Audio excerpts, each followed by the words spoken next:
दोस्तों, फाइनली अब इंडिया में 5G का इंतजार बहुत जल्दी खत्म होने वाला है। अब जब सरकार ने 5G स्पेक्ट्रम की नीलामी कर दी है और जियो, एयरटेल और वोडाफोन ने 5G स्पेक्ट्रम्स को खरीद लिया है, तो अब इंडिया में 5G लॉन्च ज़्यादा दूर नहीं है। तो दोस्तों, अब आपको 5G नेटवर्क का यूज़ करने के लिए एक 5G फ़ोन की भी ज़रूरत पड़ेगी। तो आप एक 5G फ़ोन लेने की सोच रहे होंगे, या हो सकता है कि आपने ऑलरेडी एक 5G फ़ोन खरीद लिया होगा। तो इस वीडियो में मैं आपको बताऊंगा कि आपने जो 5G फ़ोन खरीदा है, क्या वो ट्रू 5G फ़ोन है या नहीं, उसमें कितना 5G सपोर्ट करेगा और क्या वो फ़ोन 5G के लिए सही है या नहीं। और अगर आप नया 5G फ़ोन लेने वाले हैं तो मैं आपको ये बताऊंगा कि कौन सा 5G फ़ोन लें तो आपके लिए बेस्ट हो और 5G को फुल सपोर्ट करे। तो दोस्तों, उसके बारे में बात करने से पहले सबसे पहले बात करते हैं स्पेक्ट्रम्स की, क्योंकि यही सबसे इम्पोर्टेंट चीज़ है। तो गवर्नमेंट ने 5G के लिए 700 मेगाहर्ट्ज़, 3300 मेगाहर्ट्ज़ और 26 गीगाहर्ट्ज़ की स्पेक्ट्रम की नीलामी की है। तो इन स्पेक्ट्रम में क्या डिफरेंस है और कौन सा स्पेक्ट्रम बेस्ट है? तो दोस्तों, 5G मेनली 3 टाइप्स के होते हैं: लो बैंड, मिड बैंड और हाई बैंड। लो बैंड होते हैं सब 1 गीगाहर्ट्ज़, जो कि 1 गीगाहर्ट्ज़ से नीचे होते हैं, जैसे 700 मेगाहर्ट्ज़। तो इन सब 1 गीगाहर्ट्ज़ रेंज के स्पेक्ट्रम की खासियत ये होती है कि इसकी नेटवर्क बहुत ही स्ट्रॉन्ग होती है। चाहे कोई भी वाल हो या कोई भी ऑब्स्टिकल हो, सबको पेनिट्रेट कर सकती है। यानी कि 700 मेगाहर्ट्ज़ 5G का नेटवर्क बहुत ही स्ट्रॉन्ग होता है। 7 से 10 किलोमीटर तक एक टावर सिग्नल भेज सकती है, यानी कि सब 1 गीगाहर्ट्ज़ 5G का सिग्नल सबको मिलेगा। पर सब 1 गीगाहर्ट्ज़ 5G की एक कमी ये है कि इसके इंटरनेट की स्पीड बाकी सभी 5G कैटेगरी से कम होती है, पर फिर भी 4G से बेटर होगी। ट्रायल रन में 700 मेगाहर्ट्ज़ 5G की स्पीड लगभग 200 Mbps आई थी, पर जब लॉन्च होगा और जब हजारों लोग इसे एक साथ यूज करेंगे तो एवरेज स्पीड गिर के 5 से 50 Mbps तक मिल सकती है। इसके बाद अगला 5G है मिड बैंड में, यानी 6 गीगाहर्ट्ज़ के नीचे, जैसे 3300 मेगाहर्ट्ज़। इसकी सिग्नल स्ट्रेंथ 700 मेगाहर्ट्ज़ के मुकाबले कम होती है, पर इसकी इंटरनेट स्पीड 700 मेगाहर्ट्ज़ के मुकाबले बहुत ज़्यादा होती है। इसकी एवरेज स्पीड 300 Mbps से 600 Mbps होती है, पर इंडिया के हाई पॉपुलेशन लोड में इसकी एवरेज स्पीड 50 से 100 Mbps के अराउंड हो सकती है। इसके बाद आता है मिलीमीटर वेव 5G, जो कि 24 गीगाहर्ट्ज़ से ऊपर का होता है। इंडिया में 26 गीगाहर्ट्ज़ का यूज होगा। ये ट्रू 5G है, जिसकी स्पीड Gbps में होती है और लो लेटेंसी होती है, पर इसकी कमी ये है कि इसका रेंज बहुत ही छोटा और कमज़ोर होता है। इसका सिग्नल एक ट्री के होने से भी रुक जाता है और इसका वॉल को क्रॉस करके आपके रूम में पहुंचना बहुत ही मुश्किल है। तो वैसे तो मिलीमीटर वेव 5G बहुत ज़्यादा स्पीड देता है, पर इसके कवरेज के लिए ये नॉर्मल टावर से काम नहीं चलेगा और इसके लिए स्मॉल सेल्स लगाने पड़ेंगे हर थोड़ी थोड़ी दूरी पर, ताकि इसका कवरेज ठीक से दिया जा सके। तो ये मिलीमीटर वेव 5G का डिप्लॉयमेंट बहुत महंगा होगा और मिलीमीटर वेव 5G हर जगह नहीं लगेगा, पर इसका डिप्लॉयमेंट हाई पॉपुलेशन एरिया में किया जा सकता है, जैसे मेट्रो सिटी या कोई रेलवे स्टेशन या स्टेडियम वगैरह में, क्योंकि मिलीमीटर वेव 5G एक साथ लाखों लोगों को हाई स्पीड इंटरनेट दे सकता है। तो दोस्तों, मेनली 5G आपको मिलेगा सब 1 गीगाहर्ट्ज़ का और सब 6 गीगाहर्ट्ज़ का, और यही 5G पूरे इंडिया में हर जगह मिलेगी। ये तीनों बैंड को इस केक की तरह भी समझ सकते हैं कि ये 700 मेगाहर्ट्ज़ 5G का बेस यानी प्लेटफॉर्म बनाएगा, जो पूरे इंडिया को 5G सिग्नल प्रोवाइड करेगा। यानी कि 700 मेगाहर्ट्ज़ 5G का बैकबोन होगा।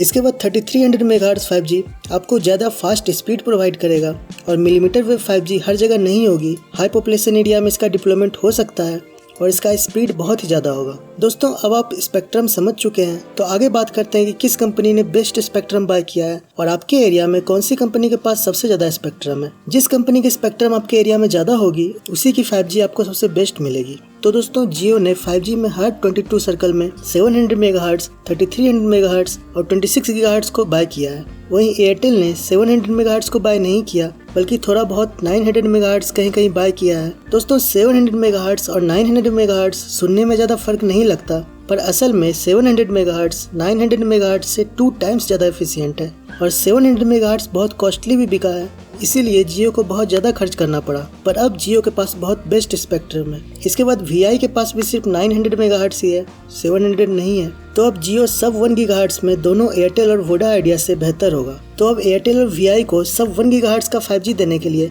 900 मेगाहर्ट्ज़, जिसमें वो ऑलरेडी 2G और 4G दे रहे हैं, उससे काट के 5G देना होगा। तो 2G और 4G सर्विस की क्वालिटी गिर जाएगी। बाकी जियो के साथ ऐसा नहीं होगा, क्योंकि फ्रेश 700 मेगाहर्ट्ज़ स्पेक्ट्रम है उनके पास 5G के लिए। इसके बाद 3300 मेगाहर्ट्ज़ में जियो और एयरटेल ने बराबर ही 100 मेगाहर्ट्ज़ खरीदा है हर जगह, पर जियो ने कहीं कहीं 130 मेगाहर्ट्ज़ भी खरीदा है और वोडा के पास सिर्फ 50 मेगाहर्ट्ज़ ब्लॉक है, वो भी हर सर्कल में नहीं है।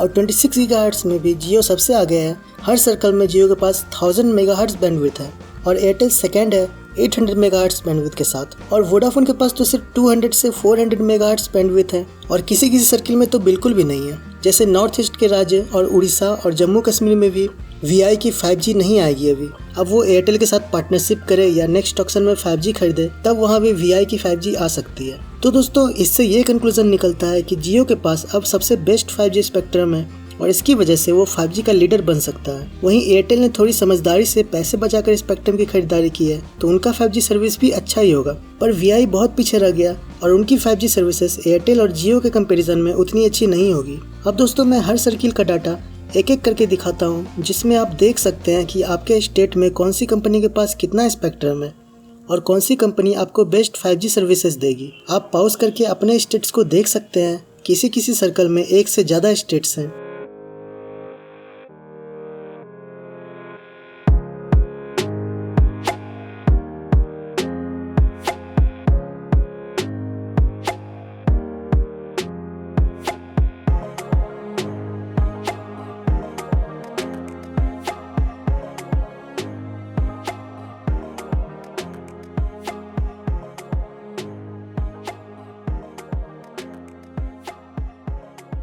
अब दोस्तों, लास्ट में बात करते हैं 5G फ़ोन्स की। तो दोस्तों, अगर आप ऑलरेडी 5G फ़ोन्स बाय कर चुके हैं तो आपको ये देखना होगा कि उसमें कौन कौन सा बैंड का सपोर्ट है। ये सभी 5G बैंड का नाम है। जैसे 3300 मेगाहर्ट्ज़ रेंज को N78 बैंड कहा जाता है, 700 मेगाहर्ट्ज़ को N28। इसके अलावा जो भी 4G के करंट स्पेक्ट्रम है, जिनको डायनामिक स्पेक्ट्रम शेयरिंग के जरिए 5G के लिए भी यूज किया जा सकता है, जैसे 800, 900, 1800, 2100, 2300 और 2500 मेगाहर्ट्ज़। तो इनके ये नाम है। आपको एटलीस्ट ये 8 5G बैंड का सपोर्ट होना बहुत ज़रूरी है, तभी आपका फ़ोन फुल्ली 5G सपोर्ट कर सकेगा। बाकी N66 का भी सपोर्ट हो तो बेहतर हो, और मिलीमीटर वेव 5G का भी सपोर्ट चाहिए तो आपके फ़ोन में N258 बैंड का सपोर्ट होना चाहिए। OnePlus और दूसरे ब्रांड के कुछ 5G फ़ोन्स में सिर्फ N78 बैंड है, तो उसमें आप सिर्फ मिड वेव 3300 मेगाहर्ट्ज़ का 5G का ही यूज़ कर पाएंगे। तो ऐसे फ़ोन आपके ज़्यादा काम नहीं आने वाले हैं। उसके बाद में फिर कई नए फ़ोन्स आए 5G के, और वो सभी 11 से 12 5G बैंड का प्रॉमिस दे रहे थे।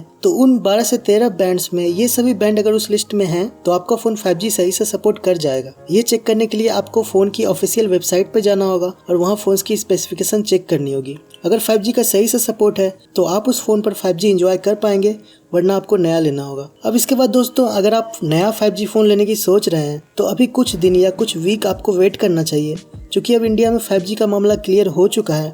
तो अब कंपनीज उसके अकॉर्डिंग 5G मॉडल्स लॉन्च करेगी, जिसमें आपको कुछ सोचना नहीं होगा फुल सपोर्ट के लिए। वैसे कुछ इंपॉर्टेंट फीचर्स आपको देख कर लेना चाहिए, जैसे SA और NSA का सपोर्ट होना चाहिए। इसके अलावा डायनामिक स्पेक्ट्रम शेयरिंग का फीचर, इसके अलावा ड्यूअल 5G सिम का फीचर भी हो तो बेहतर है। इसके अलावा कुछ एडवांस फीचर भी हैं जिसकी अभी आपको जरूरत नहीं भी हो सकती है, जैसे कैरियर एग्रीगेशन और माइमो। वो आपको अभी हाई एंड 5G फोन में ही मिल रहे हैं, जैसे Samsung Galaxy S22। Mid range phone में ये फीचर बाद में आएंगे। 5G कॉलिंग, VoNR सपोर्ट भी कोई फोन में नहीं है। 5G में कैरियर एग्रीगेशन और माइमो आपके 5G के स्पीड को और ज़्यादा बढ़ा सकता है। इसके बाद दोस्तों, आपके कुछ कॉमन क्वेश्चंस भी होंगे, जैसे क्या 5G महंगा होगा? तो दोस्तों, ज़्यादा चांस ये है कि 5G का प्राइस 4G जितना ही होगा, क्योंकि कंपनी चाहेगी कि आप 5G पर आओ, इसीलिए प्राइस इंक्रीज नहीं करेंगे। पर नेट फास्ट होने के कारण आपका ज़्यादा से ज़्यादा डेटा यूज होगा, तो आपको ज़्यादा पैसे खर्च करने पड़ सकते हैं। इसके बाद अगला क्वेश्चन, जैसे कि क्या 5G आने से 4G इम्प्रूव होगा या नहीं? तो दोस्तों, इसका जवाब है कि 4G सर्विसेज फिलहाल वैसी ही रहेगी, पर धीरे धीरे कंपनीज अपना 4G स्पेक्ट्रम भी 5G के लिए यूज करना स्टार्ट कर देगी, तो 4G का एक्सपीरियंस खराब होने लगेगा। ऐसा ही 3G के साथ भी हुआ। एयरटेल में पहले 3G के लिए 900, 1800 और 2100 मेगाहर्ट्ज के स्पेक्ट्रम थे। धीरे धीरे ये सारे स्पेक्ट्रम को एयरटेल ने 4G में लगा दिया। 3G सर्विसेज खराब होने लगी और एक दिन 3G पूरा ही बंद हो गया। तो 4G में भी ऐसा ही होगा, पर चिंता की कोई बात नहीं है। अभी 4G सर्विसेज कई सालों तक चलती रहेगी, जब तक सभी लोग 5G पर ना चले जाएं। तो दोस्तों, आई होप कि ये वीडियो आपके लिए हेल्पफुल रहा होगा। तो अगर आपको वीडियो अच्छा लगा तो लाइक और शेयर और सब्सक्राइब करना ना भूलें। So thanks for watching.